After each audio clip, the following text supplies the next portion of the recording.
dasar regulasinya sendiri kan sudah jelas, ada Undang-Undang Nomor 9 Tahun 61 dan Permensos Nomor 8 Tahun 2021, di mana semua yang mengajukan atau yang melakukan penggalangan dana ini harus yang berbadan hukum. Nah, kami dari Kementerian Sosial tentunya juga melihat dengan kasus Mas Agus tersebut dan juga dari Mbak Novi, memang yayasan ini kan belum berizin seperti itu. Tetapi apa yang sudah dilakukan oleh Kementerian Sosial? Kami sesuai dengan regulasi yang ada, yang pertama adalah melakukan teguran ataupun administrasi. Sehingga kami sudah melakukan surat peneguran langsung kepada yayasan yang bersangkutan, kepada Mbak Novi seperti itu. Kemudian kita memanggil kepada Mbak Novi tersebut, kemudian kita klarifikasi kenapa tidak berizin. Memang tadi seperti apa yang disampaikan Gusmen, bahwa Kementerian Sosial tentunya juga harus melakukan sosialisasi, karena memang tidak semua masyarakat, tidak semua yayasan mungkin seperti itu yang memang paham bahwa penggalangan dana tidak hanya cukup dengan niat baik, tetapi juga perlu izin. Ini yang memang menjadi PR Kementerian Sosial juga seperti itu. Nah, ini teguran sudah kami lakukan, klarifikasi sudah kami lakukan. Nah, Kementerian Sosial tentunya pemerintah, kami sangat setuju bahwa sebenarnya niat dari pengumpulan ini adalah untuk kesembuhan Mas Agus. Sehingga yang pertama kita kembalikan saja dengan niatnya itu sendiri dari ketiga belah pihak ya. Sebenarnya kalau Mas Densu ini kan adalah hanya sebagai media ataupun cara untuk menggalang dananya seperti itu. Nah, bagaimana Mas Densu, Mbak Novi maupun Mas Agus ini kita sepakati bahwa dana yang terkumpul itu ya kita kembalikan untuk pengobatan Mas Agus. Jadi tidak perlu mungkin niat baik, niat baik ada orang yang ingin membiayai tersendiri, itu mungkin kalau menurut saya ya sudah, silakan monggo saja. Tetapi dana yang terkumpul itu yang terutama adalah untuk pengobatan Mas Agus, dan ini adalah menjawab daripada pertanyaan-pertanyaan dan ketidakpercayaan donatur terhadap apa yang disumbangkan selama ini, sehingga kita tidak perlu menanggapi hal-hal yang lain, tapi kita sama-sama dari ketiga belah pihak ini menyampaikan bahwa kita sepakat bahwa untuk keberlanjutan Mas Agus ini untuk segera melakukan pengobatan. Itu mungkin yang dapat kami sampaikan. Ya. Terima kasih. Silakan Pak Edi.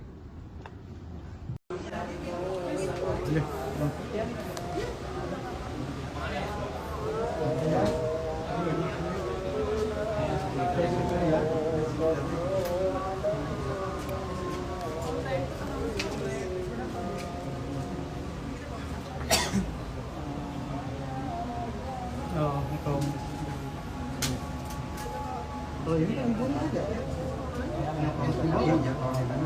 Jangan, Mbak. Ibunya hapus. Ibu tanya aja, Bu, ini kan ibunya ada. Masa mau diambil? Itu ikuti dulu. Ibunya ada. Coba deh ke ini, ke Pak Hamid dulu. Pak Aris, ini yang ODGJ itu yang ikut aja katanya sama ibunya, biar dibawa sama ibunya sekalian. Biar di sana, daripada di sini enggak. Nanti enggak. Biar ikut dulu, nanti kalau memang dia pulang dari sana aja. Halo teman-teman, kembali dengan saya Alvin Lim di Quotient TV. Teman-teman, untuk hari ini kita punya topik teman-teman, yaitu adalah pembuktian bahwa yayasan ODGJ dan bayi itu adalah ilegal, teman-teman. Itu satu ya. Kedua, ya, yang saya mau lakukan dalam video ini adalah video terbuka untuk Kemensos dan Bareskrim untuk bertindak tegas, melakukan penindakan ya. Jadi Kemensos itu nggak bisa hanya melakukan penataran atau memberitahu di situ ya, nggak bisa, atau sosialisasi. Tapi ini sudah harus penindakan karena ada sesuatu yang ilegal, teman-teman. Oke, saya akan jelaskan supaya ini tidak menjadi fitnah bagi kita semua. Oke, ini saya berikan kepada teman-teman.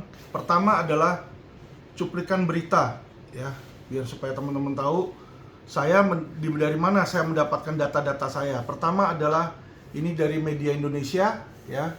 Ada cuplikan berjudul viral bayi di yayasan diambil paksa Dinsos Tangerang. Wali kota mengatakan ada indikasi TPPO. Jadi teman-teman lihat di sini judulnya jelas ya. Jadi yang bilang ada indikasi TPPO itu perdagangan orang, bukan Alvin Lim. tapi berita itu dapetnya dari mana sumbernya? Dari wali kota Tangerang yang dulu ya. Ini berita tahun 2023, setahun yang lalu. Video yang berisi dugaan adanya pengambilan paksa anak asuh di Yayasan Rumah Peduli Kemanusiaan yang merawat bayi-bayi dari orang dengan gangguan jiwa ODGJ viral di media sosial. Aksi pengambilan paksa dilakukan oleh Dinas Sosial Kota Tangerang. Jadi teman-teman tahu ya, sudah ada pengambilan paksa ini loh teman-teman ya. Video yang diunggah dalam media sosial Instagram memperlihatkan seorang bernama Pratiwi Novianti, pemilik yayasan. Jadi diperlihatkan di situ pemiliknya, si Novi ini ya, tengah didatangi dari pihak dinas sosial. Di video pun terjadi cekcok saat pihak dinas sosial dikawal kepolisian hendak membawa anak yang ada di yayasan. Jadi dinas sosial sudah dikawal sama kepolisian, teman-teman ingat ya. Aparat penegak hukum, pejabat pemerintah sudah dikawal dengan aparat penegak hukum. Jadi tidak mungkin aksi yang mereka lakukan adalah aksi legal nih. Mohon maaf ya. Terus kedua yang kita harus tahu di situ, yang harus dicermati oleh teman-teman, dibilang di sini si Novi ini cekcok dengan dinas sosial dan aparat penegak kepolisian. Jadi sama seperti yang saya sedang lakukan saat ini ya, membela Agus ya. Hal yang sama si Novi ini cekcok. Dia nggak terima, nggak apa, ngoceh-ngoceh kanan kiri di situ ya. Teman-teman bisa lihat di medsos lah, mau laporin saya ke polisi lah, mau inilah, semua dia laporin ya. Sampai akhirnya dia melaporkan diri dia ke LPSK. Dia mau mengaku sebagai korban, teman-teman ya. Lembaga Perlindungan Saksi dan Korban. Korban apaan? Ya, gua ini sebagai kuasa hukum resmi, ada surat kuasa resmi, punya tugas resmi berdasarkan undang-undang advokat untuk ya mencari tahu, membuktikan ya, mencari informasi bahwa dia itu kriminal. Itu tugas yang diberikan kepada saya oleh undang-undang. Ya, tapi dia merasa dirinya malah justru korban. Kan itu lucu ya teman-teman ya. Nggak apa-apa teman-teman, kita lanjutkan. Di dalam narasi di akun tersebut, Pratiwi sedih saat bayi yang dirawat dari ODGJ akan diambil paksa. Alasan Dinsos mengambil bayi yang dirawat tersebut adalah soal prosedur. Ingat, soal prosedur.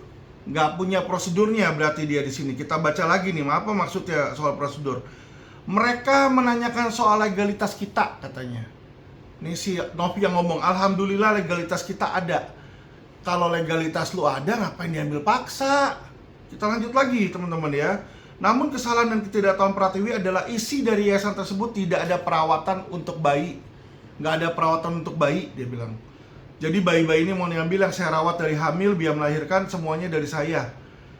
Ya, jadi saya kasih tahu nih teman-teman ya. Jadi dia bilang alasannya cuma nggak tahu bahwa itu nggak ada perawatan untuk bayi, kata dia ya. Nanti saya kasih buktinya teman-teman ya. Saya kasih lihat buktinya kepada teman-teman agar supaya teman-teman tahu dan paham ya bahwa ini orang nggak ngerti hukum.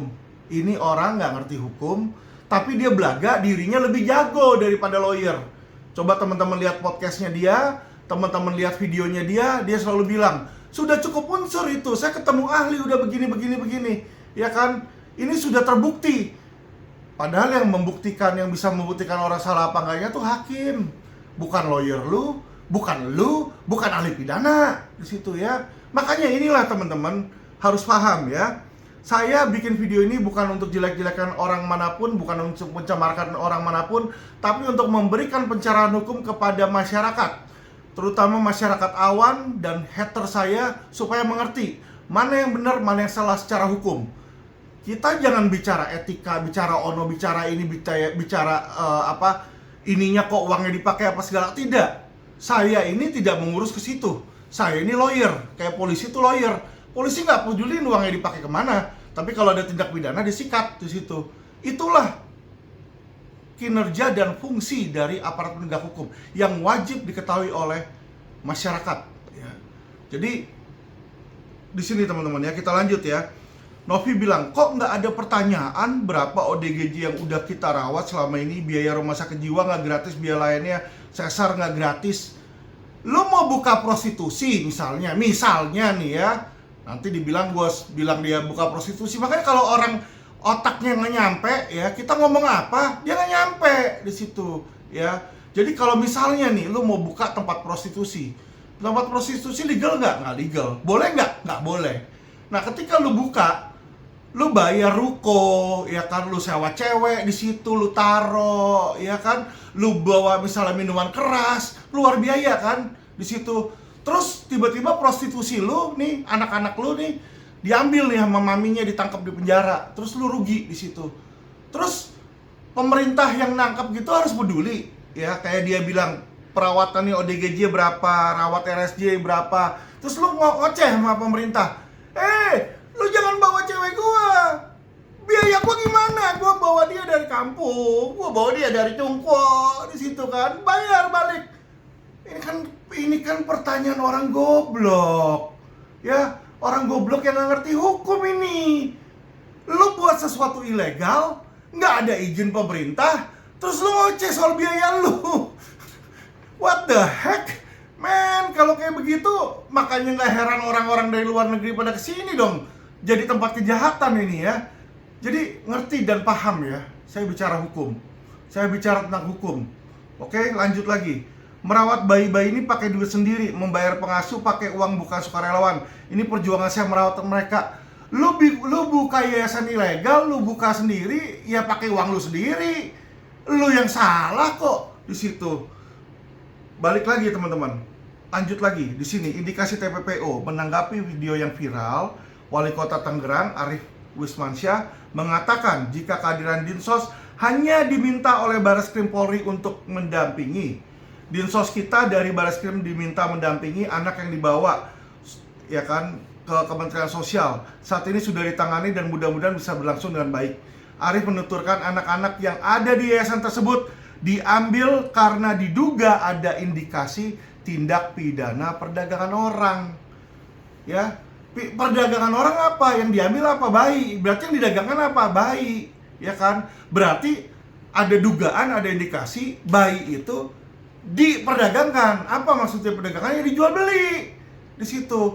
Makanya saya bikin video pertama kali, saya mencari tahu dulu di situ kan, bener nggak lu memperjualbelikan bayi? Disitulah saya bertanya, dari mana asal duit lu? Apakah dari jual beli bayi di situ? Ya kan? Ngerti ya, biar supaya teman-teman tahu nih. Tapi hebatnya si ketua yayasan, ya kan, dibolak-balik gitu loh ya. Seolah-olah saya malah melecehkan dia. Oke, nggak apa-apa teman-teman. Ya, berjalannya waktu, things will prove itself. Ya, saya kasih tahu, LQ Indonesia tidak akan stop. Kami akan gathering seluruh informasi, kami akan bekerja dengan seluruh instansi untuk mendapatkan siapa ini mastermind-nya di situ ya. Lanjut teman-teman. Setelah melakukan kegiatan pengamanan terhadap anak tersebut, akun Instagram Dinas Sosial Kota Tangerang pun hilang. Woi, mantep ya. Instagramnya hilang, medsosnya hilang, bos di situ. Arief berdalih jika hilangnya akun tersebut lantaran banyaknya masyarakat yang tidak mendapatkan data yang valid. Ya, dia bilang banyak misinformasi sehingga masyarakat mudah sekali mengejudge data yang valid tanpa data yang valid dan informasi yang jelas. The same thing, hal yang sama terjadi dengan saya. Ya kan, kenapa bisa hilang ini? Ini di report teman-teman ya. Orang yang pintar tentang teknologi pasti tahu. Dia pakai buzzer-buzzernya, jedar di report di situ, dikasih digiring informasi yang salah, seolah-olah yang salah itu dinas sosial. Ya, padahal asalnya kenapa itu diambil? Misalnya ada prostitusi, perek, diambil, diamankan sama polisi, ya kan, marah-marah, ya kan, di situ seolah-olah dia sudah bantu perek itu. Kalau di desa kan tuh perek nggak bisa kerja, di situ kan dia kasih pekerjaan, dikasih duit apa semua segala macam, jadi dia merasa dirinya berjasa. Padahal tanpa dia tahu institusi yayasan yang dia bangun itu ilegal, nggak boleh, ya teman-teman. Oke, kita lanjut lagi teman-teman. Jadi teman-teman di sini sudah tahu sedikit banyaknya. Ini bukti pertama teman-teman ya. Saya akan berikan teman-teman bukti kedua. Dan bukti kedua ini teman-teman, oke. Ini saya cuma kasih lihat depannya doang. Dalamnya saya akan bacakan, saya nggak akan kasih lihat ya. Tapi sebenarnya teman-teman, ini saya dapatkan resmi dari Yayasan Rumah Peduli Kemanusiaan. Bukan saya, tetapi dimohonkan oleh LQ Indonesia Law Firm. Jadi teman-teman lihat ada judul atasnya aja, ya. Judul atasnya bisa dilihat di sini. Pertama, profil Yayasan Rumah Peduli Kemanusiaan dimohonkan oleh LQ Indonesia Law Firm. Jadi teman-teman, ini adalah data yang diperoleh secara resmi, ya. Lu terserah si Novi mau ngomong gua dapetnya nyolong lah, melanggar dia punya privasi lah. Kalau ini privacy, ya, institusi Dirjen AHU nggak mungkin kasih ke LQ, ya. Jadi selain data pengamanan perlindungan data, ya, ada undang-undang juga yang namanya Undang-Undang Informasi Publik. Ya. Data AHU ini adalah data informasi publik. Siapapun boleh meminta. Oke? Ya, jadi kalau nggak ngerti hukum, lu belajar dulu hukum. Lu lapor polisi, lu cuma ngerepotin kepolisian doang. Ya, gua sih nggak masalah, polisinya repot, lu nya juga repot. Nanti lu periksa saksi semua tetek bengek, ahli tetek bengek. Lu 2-3 bulan habisin waktu, gua dipanggil, gua kasih bukti, stop LP lu. Ya, oke. Lu bikin LP banyakan, Bos. Lu bikin lagi tuh LP ngambil data perlindungan data lah, apa kata lu tetek bengek lu. Lu laporin lagi banyakan, gua udah tantangin lu. Jangan buat 1-2 biji, lu bikin 1000 LP. Ya, oke, lanjut. Gua bilang di sini ya. Jadi teman-teman tahu ini permohonan resmi ya dari LQ, bukan Alvin Lim ya. Dia selalu bilang ada Alvin, ada lawyer Alvin. Yang meminta institusi nyong. Di situ lo harus bedakan antara institusi resmi sama perorangan Alvin Lim, ya. Sama halnya dengan Quotient TV. Quotient TV bukan milik Alvin Lim. Quotient TV milik PT Quotient di situ ya. Ada aktenya, ada legalitasnya ya. Bukan kayak lu, kita ada NIB-nya sama ada izin operasinya. Nggak kayak yayasan lu, nggak terdaftar. Gue lanjutin lagi nih teman-teman ya. Gue kasih tahu biar supaya masyarakat tahu ya. Gue ini nggak ngomong sembarangan. Saya ini nggak nuduh orang ya. Biar supaya tahu kenapa sih Alvin Lim mau menangani ini, ya kan? Saya kasih lihat nih maksud dan tujuan. Jadi teman-teman ya, saya kasih tahu. Ketika ya yayasan itu dibuat, itu di AHU itu tertulis apa maksud dan tujuannya ya. Dan saya kasih tahu teman-teman, untuk profil yayasan rumah ya, Yayasan Sinopi ini ya, maksudnya tujuannya nih cuma ada 3 nih. Saya bacakan semuanya, 3-tiganya. Pertama sosial, kedua kemanusiaan, ketiga keagamaan ya teman-teman ya. Pertama adalah ke sosial. Sosial ini dia bisa untuk lembaga formal dan non formal, oke? Jadi lembaga formal dan formal bisa. Kedua untuk panti asuhan, panti jompo dan panti wereda ya. Panti asuhan, panti jompo dan panti wereda. Jadi buat orang jompo sama orang wereda bisa nih teman-teman ya. Ketiga rumah sakit poliklinik dan laboratorium. Keempat, untuk pembinaan olahraga. Kelima, untuk penelitian di bidang ilmu pengetahuan. Keenam, untuk studi banding. Nah, itu yang untuk sosial. Yang untuk kemanusiaan, memberikan bantuan kepada korban bencana alam. Kedua, memberikan bantuan kepada pengungsi akibat perang. Ketiga, memberikan bantuan kepada tunawisma, fakir miskin, dan gelandangan. Keempat, memberikan dan menyelenggarakan rumah singgah dan duka ya. Kelima, memberikan perlindungan konsumen. Keenam, melestarikan lingkungan. Ya, itu yang kemanusiaan ya. Dan yang terakhir keagamaan, mendirikan sarana ibadah. 2, menyelenggarakan pondok pesantren dan madrasah. Ketiga, menerima dan menyalurkan amal, zakat, infak, dan sedekah.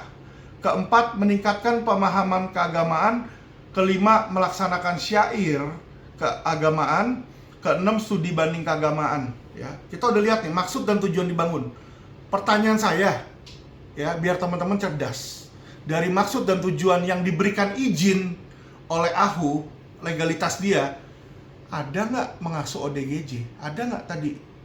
Anda dengar nggak mengasus misalnya orang dengan keterbelakangan mental atau ODGJ? Nggak ada ya. Ada nggak tadi dibilang memberikan wewenang atau izin dengan tujuan untuk mengasuh bayi yang terlantar? Ada nggak? Ada nggak? Atau panti asuhan, ada nggak? Nggak ada. Nggak ada. Ya, tidak ada.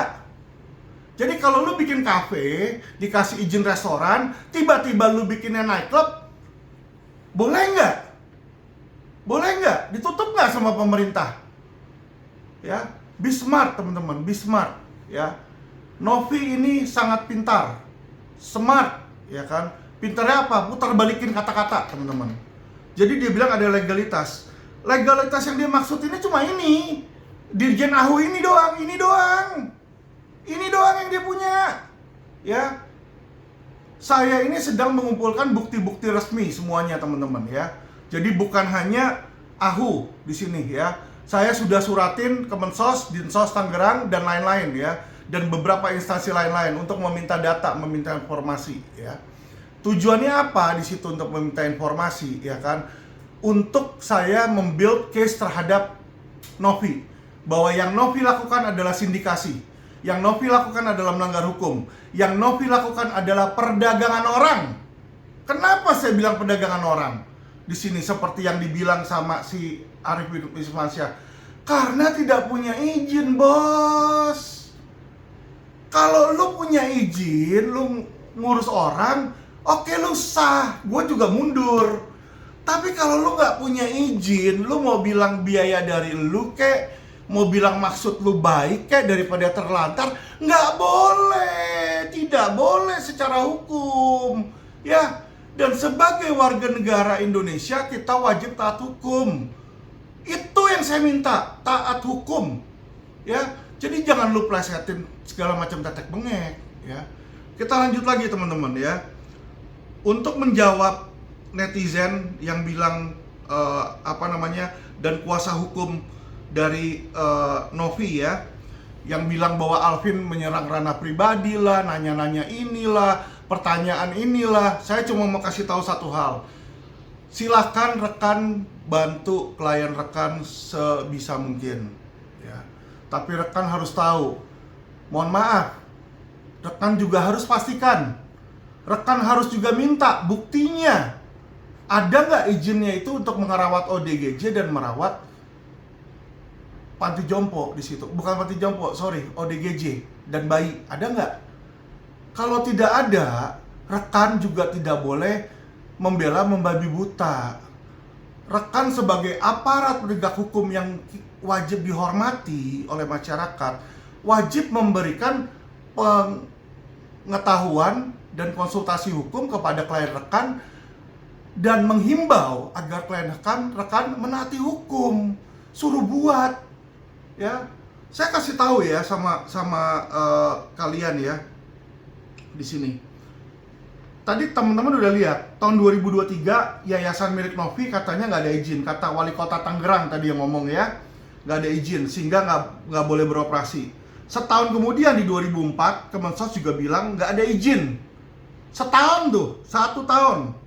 Ketua legalitas, ketua yayasan ngaku legalitasnya di 2023 ketika diambil dia ngaku ada legalitasnya ada. Itu kata di berita ya, dia bilang ada di situ. Tapi sampai sekarang 1 tahun nggak didaftarin teman-teman. Pertanyaan saya, lu kalau udah tahu nggak didaftarin setahun, kenapa lu masih nggak daftarin? Kenapa masih lu nggak daftarin? Berarti itu ada kesengajaan untuk tidak menaati hukum. Ya, di dalam hukum pidana itu namanya mens rea, ya, kesengajaan. Saya bilang sama teman-teman. Jadi unsur kesengajaan itu di situ ada ya. Lanjut dari sini teman-teman ya. Saya mau bilang sama teman-teman lagi ya, bahwa kita melihat bahwa ini sesuatu yang ilegal ya. Terus dibilang saya ini Alvin Lim ini tidak mau menaati hukum dengan mengambil data pribadi si Novi, ya kan? Saya mau membacakan pada teman-teman ya, agar supaya menjadi pencerahan hukum bagi kita dan juga menjadi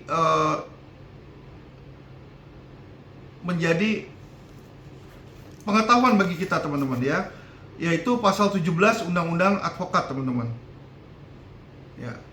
Jadi apakah tindakan yang saya lakukan ini tindakan melawan hukum atau tindakan yang diperintahkan oleh hukum? Dua hal yang berbeda. tindakan melawan hukum dan tindakan yang diperintahkan oleh hukum, ya.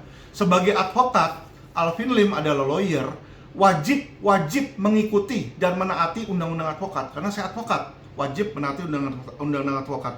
Undang-undang advokat pasal 17 ini isinya teman-teman bisa lihat ya. Bisa dibaca ya teman-teman ya. Ini pasal 17 Undang-Undang Advokat. Jadi teman-teman bisa baca, bisa buka juga di Google ya. Berisi di dalam menjalankan profesinya, advokat berhak, saya punya hak sebagai advokat, memperoleh informasi, data, dan dokumen lainnya baik dari instansi pemerintah maupun pihak lainnya yang berkaitan dengan kepentingan tersebut yang diperlukan untuk pembelaan kepentingan kliennya sesuai dengan peraturan perundang-undangan. Ngerti nggak maksudnya?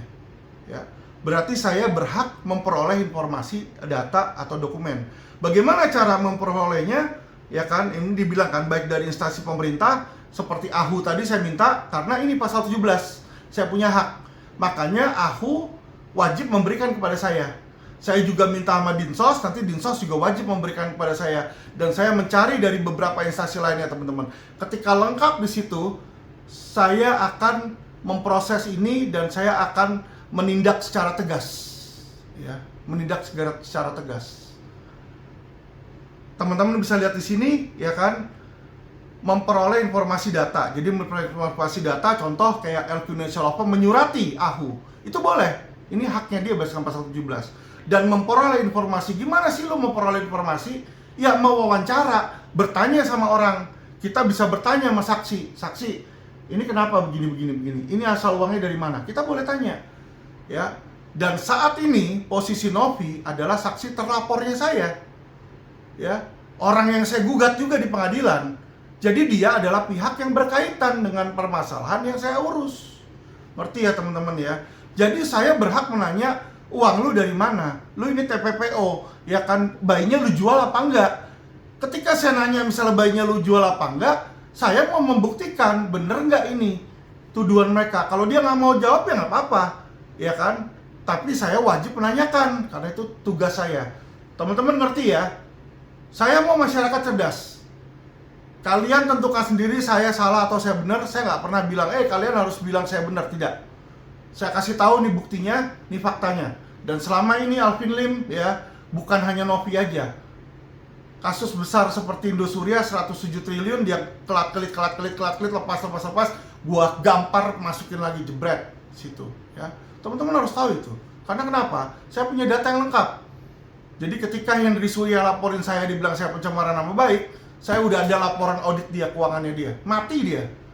Dan di laporan tersebut kelihatan uang masuk ke rekening dianya. Ya, jadi dia pikir gua nggak punya, gua nggak bisa, gua nggak ngerti. Gua bisa dapetin bos. Ya, bahkan data kejaksaan gua ambil di situ, ya. Oke, teman-teman, kita lanjut. Saya bukan mau bragging bagaimana, ya. Cara saya kerja, strategi saya kerja, ya. Ini bukan strategi lawyer biasa, teman-teman. Lawyer biasa mungkin dia ya setengah jalan atau gimana, saya nggak tahu lah. Karena setiap orang beda cara kerjanya, ya. Saya nggak mau jelek-jelekin rekan kerja saya yang lain, tidak di situ. Tapi saya ini adalah selain lawyer yang mengerti hukum, ya, saya juga adalah bekas banker yang sangat teliti memeriksa data. Dan dari awal sebelum kita memulai, kayak contoh kredit, orang mau kredit, saya cek dulu kelengkapannya, lengkap gak nih? Laporan keuangan lu ada nggak? Ya kan? Legalitas lu ada nggak? Aset lu apa aja datanya? Udah diperiksa belum aset lu? Aset lu masih berapa lama? Loan to value lu berapa di situ? Karakter lu, kredit lu bagus apa nggak? Itu saya buat datanya dulu, teng. Lengkap, baru saya periksa, saya analisa. Habis saya analisa, saya verifikasi lagi teman-teman. Ya, tek, udah diverifikasi, barulah jadi data akhir. Data akhir ini yang gue proses, ya. Sorry ya, mungkin orang-orang lain nggak bekerja kayak saya. Dan mereka mungkin backgroundnya bukan background keuangan seperti saya di situ. Dan hal inilah yang saya lakukan di setiap kasus saya, sehingga saya bisa breakdown seluruh kasus keuangan, seluruh kasus perbankan, teman-teman ya, dan investasi bodong. Itu kayak balikin tangan, karena gue udah bisa baca hal yang sama ketika saya melihat kasus yayasan ODGJ ilegal ini, ya kan? Saya lihat dulu data-datanya, saya minta dulu, saya nggak mau banyak bicara di situ. Ngerti ya teman-teman ya? Jadi biar teman-teman cerdas dan smart nih teman-teman ya. Dan teman-teman bisa lihat ya apa yang terjadi sama wali kota Tangerang ini terjadi juga dengan saya dan keluarga saya ya. Yaitu mereka menyerang medsos teman-teman. Jadi hal yang sama ini kalau si ketua yayasan ini diserang ya kan, pasti medsosnya ini bermasalah. Pasti medsosnya bermasalah siapapun itu juga ya. Dan dibilang karena salah informasi. Salah informasi kenapa? Karena dia disudutkan. Ya, hal yang sama, saya juga disudutkan. Teman-teman bisa lihat ya. Semua komentar jelek tentang Alvin Lim, semua komentar jelek tentang LQ, semua komentar jelek tentang anak saya atau istri saya.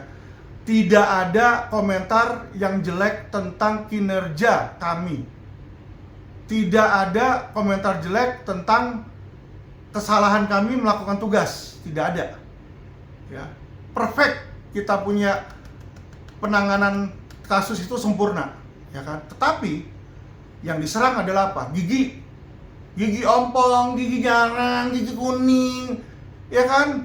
Rambut lah, beginilah, ya kan? Garuk-garuk lah, di sinilah, baju lah, semua sama. What the heck? Kok tiba-tiba seseorang yang lu lulukan terus lu bilang jahat, lu bilang salah hanya karena giginya? Emang ketika gua kemarin itu lu lulukan dan lu anggap pahlawan, ya kan? Emang gigi gua nggak kuning? Sama kan? Ketika itu terjadi emang gigi gua nggak ompong? Sama kan? Nggak giga jarang? Sama. Baju gua nggak pakai baju yang itu? Sama. Ya kan? Jadi ini aneh sekali nih ya. Netizen ini sebenarnya bukan netizen ya. Kalau saya mau bilang ini basar teman-teman ya. Dan terakhir yang kalian harus tahu ya, yang diserang itu adalah body shaming. Ya kan? Jadi kalau mereka sudah nyerah, sudah kalah, secara hukum udah nggak bisa, secara psikologi udah nggak bisa serang saya, dia masuklah body shaming, ya kan? Untuk mengganggu pikiran di situ. Itu yang dilakukan body shaming, ya kan? Dibilang lah ada duit nggak, biar giginya putih apa segala macam. Lebih baik gigi gua kuning tapi hati gua bersih putih, ya. Dibanding ada orang giginya putih, hatinya hitam busuk, ya kan? Hatinya bau kayak tai di situ. Lo pilih yang mana? Ya toh. Ngerti ya teman-teman ya? Jadi be smart teman-teman, be smart. Ini belum selesai. Saya akan berikan lagi, nanti kita masih ada batch berikutnya. Saya sedang mengumpulkan informasi dari instansi terkait untuk membuktikan pada teman-teman. Dan ini video juga saya tayangkan di di depan video saya ini adalah video dari Dirjen ya Kemensos. Di situ Dr. Randa Mira yang menyatakan sendiri dari mulutnya ketika dia bertemu di bulan November akhir, itu kan ada pertemuan itu di Kemensos ya kan. Itu kita rekam. Dia bilang Yayasan Novi tidak berizin dan tidak terdaftar. Ya, jadi benar yang saya ngomongin, setahun itu dia nggak urus dan sampai detik ini dia masih belum urus. Ya teman-teman ya. Berarti kalau kita melihat seperti itu, ini adalah yayasan ilegal. Novi adalah orang yang melawan hukum. Ya, kita lihat saja teman-teman. Kuasa donatur boleh sesumbar, dia bilang dia bisa memenangkan donasinya. Saya bilang itu akan ditolak. Ya, mungkin nggak usah sampai putusan akhir, eksepsi pun bisa ditolak. Ya, saya juga punya strategi.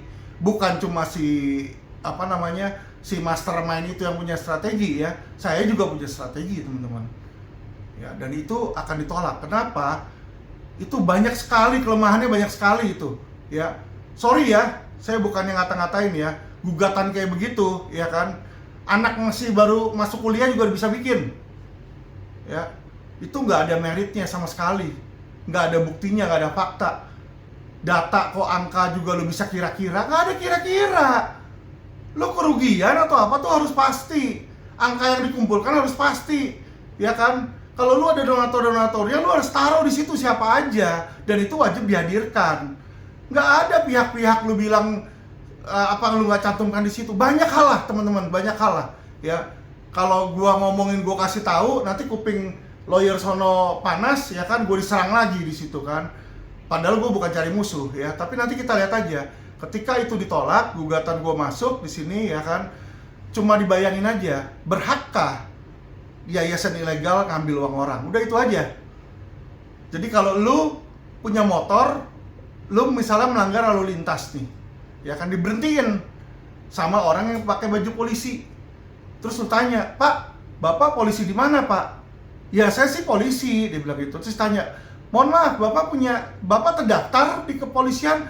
"Belum sih, belum terdaftar. Tapi gue dari kecil pengen banget jadi polisi, makanya gue beli baju polisi." Ya kan di situ. "Oh gitu, Pak. Bapak punya izin, Pak, kartu anggota kepolisian?" "Nggak punya, Dek," dia bilang. "Tapi saya ini beli sendiri, seragam saya beli sendiri loh. Terus ini badge polisi saya beli sendiri loh. Kemarin itu saya lagi milih ya kan, mikir mau jenderal atau bunga. Ya udah gue kasih yang balok aja deh. Kan aneh juga ya kalau jenderal berhentiin orang di kendaraan. Tapi ini gue beli sendiri semuanya gitu." Terus tiba-tiba kena razia dia. Terus dia minta sama yang punya razia, Pak, kok ini gue beli pakai sendiri lo, gimana nih? Emang lo nggak peduli kan nih gue beli baju sendiri? Kan goblok gitu loh. Gue tuh ngeliat tuh, aduh, gitu loh, gimana sih? Ini orang pada punya akal logika nggak? Ya, oke teman-teman, be smart lah ya. Saya bikin video ini yang namanya cerdas hukum ini untuk mencerdaskan masyarakat ya. Oke teman-teman, nanti tunggu sesi kedua saya di mana saya memberikan bukti lain dan perkembangan kasus ya teman-teman ya. Saya udah layangkan laporan investigasi ke Mabes Polri di situ. Saya akan memberikan data tambahan ini ke Mabes Polri dan selanjutnya saya akan push Mabes Polri dan Dinas Sosial dan Kepolisian untuk menindak ya. Saya minta Dinas Sosial dan Bapak Kapolri yang terhormat untuk menindak. Ini ada yayasan ilegal, yayasan tidak terdaftar yang dengan sengaja ini ya menjalani ODGJ dan bayi ilegal ya. Ini wajib ditindak. Bukan cuma disosialisasi, ditindak kalau perlu dimasukin penjara ini. Ya. Dan ini saya tidak akan stop sampai yang bersangkutan itu ditegakkan hukumnya terhadap dia ya, oleh pengadilan nanti. Dan juga teman-teman yang terakhir ya, saya minta kepada kepolisian di sini ya dan Dinas Sosial, kalau kalian selama ini tegas terhadap pengemis di pinggir jalan, saya lihat tuh betapa banyak orang Pak Oga yang cepet, dia cuma mau dapetin buat hidup ya kan. Lu dengan tegas ya, dengan pisau yang tajam, lu bawa dia, lu razia, lu masukin kendaraan, ya kan, lu kandangin. Tapi kok terhadap si Nopi kayaknya kebal hukum ya? Kenapa ya? Apakah Kemensos ada gratifikasi atau ada oknum polisi yang membackingin ini? Ya. Jadi saya minta sama Kementerian Sosial, Pak Agus Iful ya, untuk melakukan penindakan. Jika tidak, saya akan menggugat Kemensos atas kelalaian atau kesengajaan untuk tidak menindak. Ya, saya akan berikan somasi kepada Kementerian Sosial. Saya minta kepada Barreskrim Polri untuk menindaklanjuti laporan investigasi saya, LI saya di sini, jadikan menjadi LP. Ya, naikkan sidik di situ. Ya, saya akan berikan dokumentasi pendukung di sini. Ya, ini harus selesai. Kalau polisi bisa tegak terhadap kelas bawah, kenapa nggak kelas atas? Dan saya mau tagih janji Kapolri yang saya cintai, Lisio Sigit. Dia bilang waktu di DPR, ketika dia menjadi Kapolri, tidak lagi hukum akan tajam ke bawah, tapi juga ke atas. Pak Kapolri, Anda sudah tajam ke bawah. Ya kan, buktikan bahwa Anda bisa tajam ke atas terhadap Novi. Dan selama ini Anda sudah sangat membantu, Anda membalas WA saya, dan Anda sudah membantu memberikan atensi, dan saya berterima kasih. Tapi anak buah Anda di bawah ini harus diatensi, ya, karena terlihat ya lelet. Bapak, mohon maaf di situ ya. Tolong diberikan atensi lagi, kalau perlu Bapak panggil dia secara pribadi. Ya, terima kasih Pak Kapolri, terima kasih Pak Menteri, ya, tolong ditindak. Salam cerdas hukum.